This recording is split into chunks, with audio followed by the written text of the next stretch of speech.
I imagine that his committee was really concerned about that there was no hard evidence for these same compounds, that they can be used recreationally, absolutely.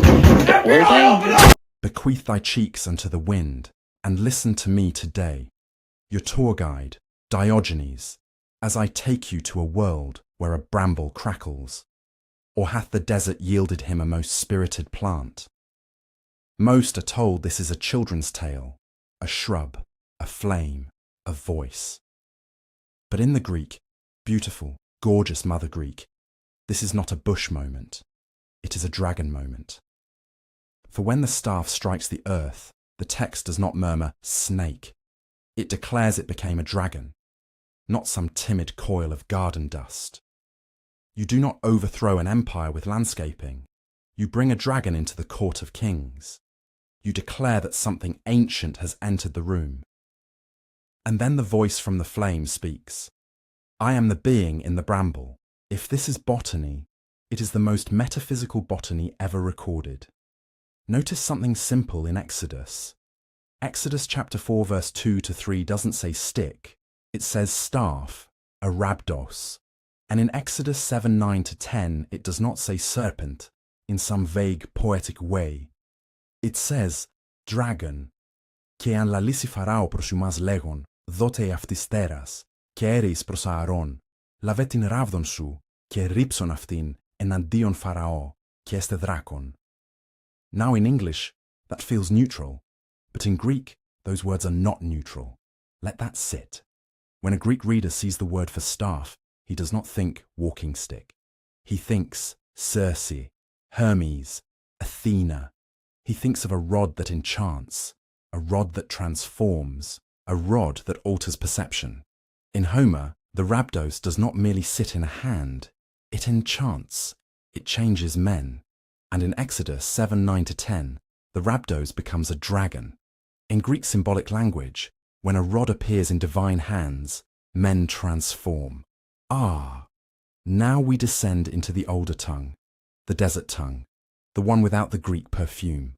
Nachash, not metaphor, not abstraction, a serpent, and Moses grabs it by the zanab. Yes, the tail, the end, the stump, not the head. Interesting choice, is it not? There is no enchanted wand vocabulary here, no epic transformation rhetoric. Just a stick, just a snake, just a desert god saying, pick it up, and he runs from it, as any sane man would when his walking stick becomes a reptile, like my third ex-wife. Now we return to the bush. The angel appears in flame, not gentle candlelight, not polite temple incense. This is full blaze. This is cultic fire. And where does it erupt from? From the bramble, a thorn bush, scraggly, dry, useless, desert trash vegetation. And yet, it burns, but it does not burn up. Now tell me, my dear rationalists. When dry desert brush burns, what happens? It is gone. Ashes. Unless something else is happening. This scrub bush is where snakes hide, where venomous creatures lurk, where shepherds watch their step, observe carefully. Fire rises from thorn, serpent rises from rod. And we pretend this is coincidence? Now it gets dangerous.